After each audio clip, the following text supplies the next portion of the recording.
Let's travel back over 2,000 years ago, to the bustling streets of ancient Rome. Imagine narrow stone roads filled with merchants, shouting prices of wine and olives, children chasing each other in the dust, and soldiers marching proudly with their shining armor. Air is thick with smoke from bakeries, mixed with the smell of roasted meat. Rome was the beating heart of the Mediterranean, a city of ambition, wealth, and endless political games. On July 12th, 100 BC, within the walls of this thriving metropolis, a child was born into the respected Julian family. His name, Gaius Julius Caesar. At first glance, just another Roman child. But some Romans believed the Julian family descended directly from Venus, the goddess of love. So perhaps when little Caesar let out his very first cry, the gods smiled knowingly, as if whispering, "This boy will change history." Caesar's childhood was not a story of comfort. When he was just 16, tragedy struck, the sudden death of his father. Overnight, young Caesar became the head of his family. Imagine being a teenager and suddenly responsible for money, politics, and the survival of your household. His mother, Aurelia, was a strong woman who guided him through these difficult years. Caesar grew up learning not only how to survive, but also how to play the dangerous game of Roman politics. He studied literature, law, and public speaking, developing an eloquence that would later make crowds listen to him in absolute silence. Already whispers spread through the city. This boy has something different, something dangerous. Ambition. Caesar understood early that in Rome, power wasn't given, it was taken. His first steps were both religious and military. He became a priest, which gave him a connection to Roman religion and politics. But soon, destiny pulled him toward the army. As a young officer, Caesar fought with bravery in Asia Minor. He showed not only courage, but also an ability to win the loyalty of his men. Soldiers followed him, not just because of his orders, but because he inspired them. They said Caesar would walk among his men, eat the same food, and even joke with them. That's rare for a Roman noble. It made him loved by his soldiers and feared by his enemies. One of the most unbelievable stories from Caesar's early life happened when he was still a young man. On his way across the Mediterranean, Caesar was kidnapped by Cilician pirates. They demanded a ransom of 20 talents of silver. But Caesar, with his bold arrogance, actually laughed at them. He said, "You clearly don't know who you've captured. Ask for 50 talents instead."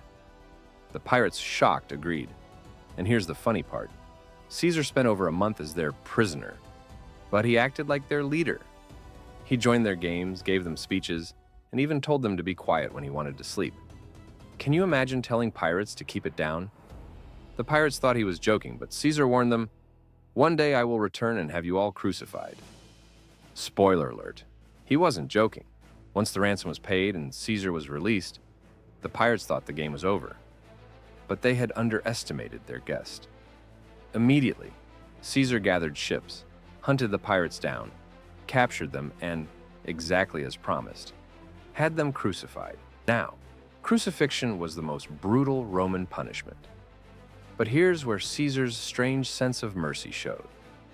Before the execution, he ordered their throats to be cut so they would die quickly.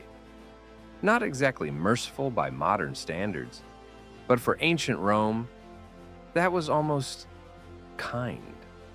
This shocking act gave Caesar a reputation.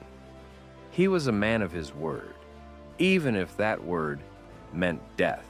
After this dramatic episode, Caesar returned to Rome with a reputation for courage and determination. He began climbing the political ladder with skillful precision. First, he served as a military tribune, then as quaestor, gaining experience and making powerful allies. But Caesar's charm wasn't just political, it was personal. He had a magnetic personality.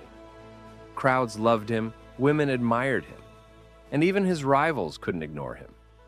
He was ambitious, yes, but also daring. He knew how to make friends and, perhaps even more importantly, how to make useful enemies. In the complex web of Roman politics, Caesar was learning fast, and every step brought him closer to power.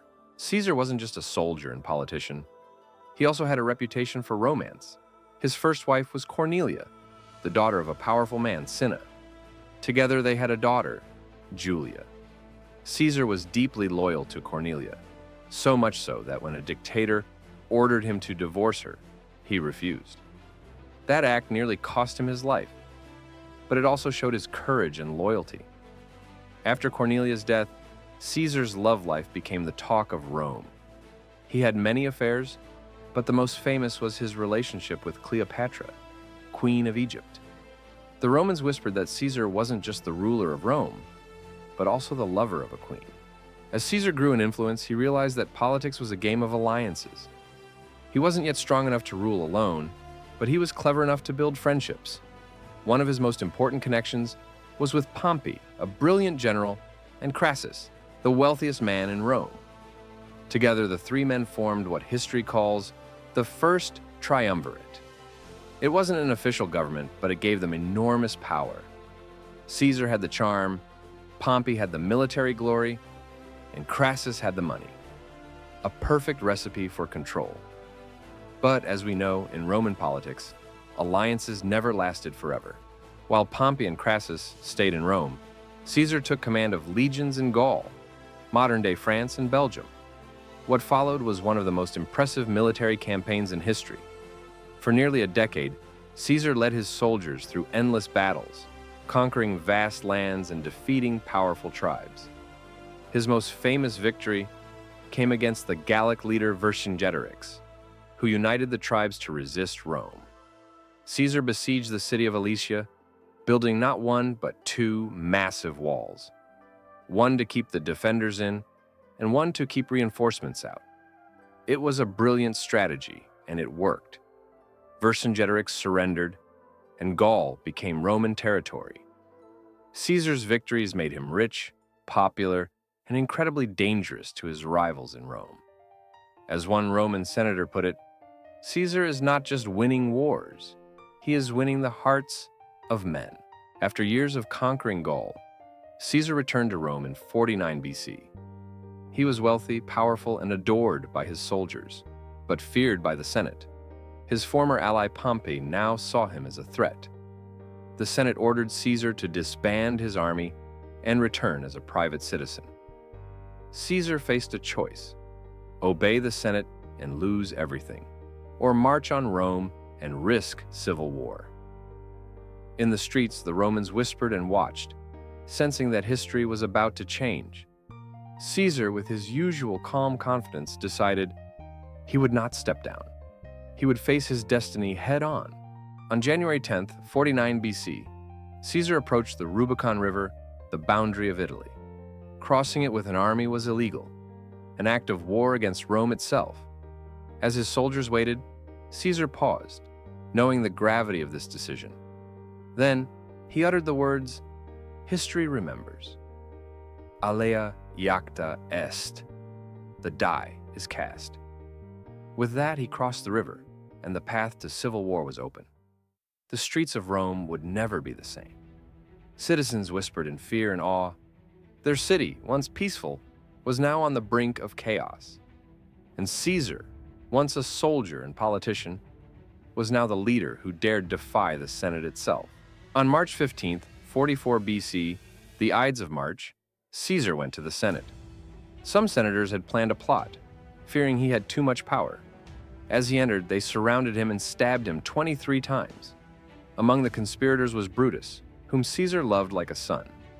Caesar's last words, reportedly, "Et tu, Brute," echoed through history. Imagine the shock and betrayal. The man who had crossed oceans, defeated armies, and charmed Rome fell not to a foreign enemy but to those he trusted. Rome erupted in chaos. Citizens mourned, while others celebrated. Caesar's death marked the end of the Republic, as it had been known, and paved the way for the empire to come.